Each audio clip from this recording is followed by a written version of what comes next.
I mean, even Pusha T denounced what he was saying. Yeah, Pusha T is someone that Pusha T used to get people high. He revived Pusha's whole career. Like, to be dead honest, and this is not a knock at Pusha T, but the clips were over.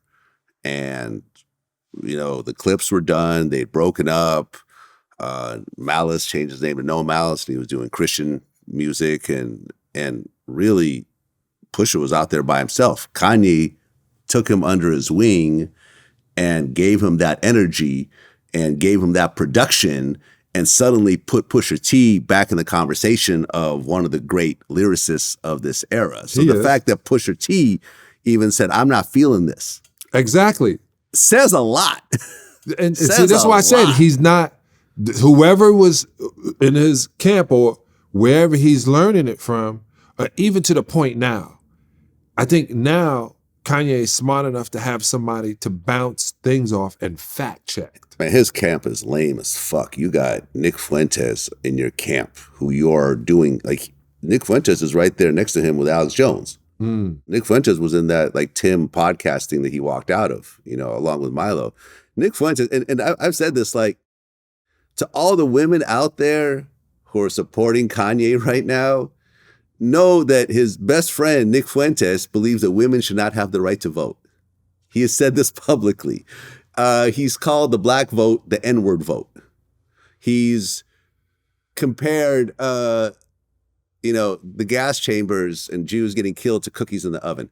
Like this is not somebody who you really just want to, look what happened to Trump just having this dude at his dinner. Like, he's having to backtrack and say he didn't know who he was, even though you got Secret Service that vets every single human being that comes near you. But they only vet him not to have a gun or a knife or not trying to kill him. I think there's a little more vetting than that.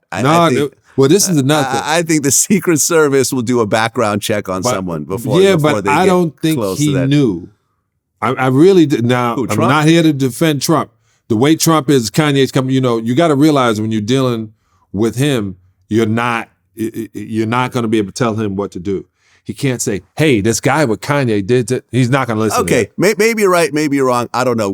Trump's not going to listen to that. Trump, you can't base what Trump is saying on what the actual truth is, but who knows? Maybe he did, maybe he didn't. And listen, I am close to people that have known Kanye for like 20-something years. And Kanye switches up his crew like every few months. Yeah. You got all these, you got the Jason Lees around him, you got the John Monopolies around him. Yeah, you got, this guy, is part of his team, Sci-Hi the Prince, and then 6 months later, none of them, suddenly he's hanging out with Antonio Brown. That's his new best friend. Hey. And he's going to games with him. Who actually has an arrest warrant issued right now for allegedly beating up his baby mother. But I digress. Kanye constantly brings a whole new group of people around him constantly every few months, and those people seem to affect him. Suddenly he adopts the thought patterns of the people around him.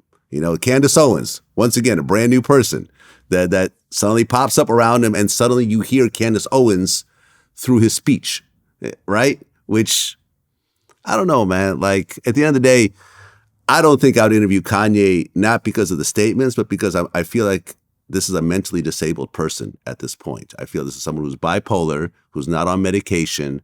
And just like I don't interview like an Orlando Brown, who also is off the rocker, or why I turned down an interview with Aaron Carter, before he passed away, because I felt like these people are not in their right mind, and me sitting down with a person trying to have a conversation, an intelligent conversation, to someone who's just going off into weird directions is somewhat taking advantage of the person, and also not really allowing me to have what I feel is a valid, intelligent back and forth. Yeah.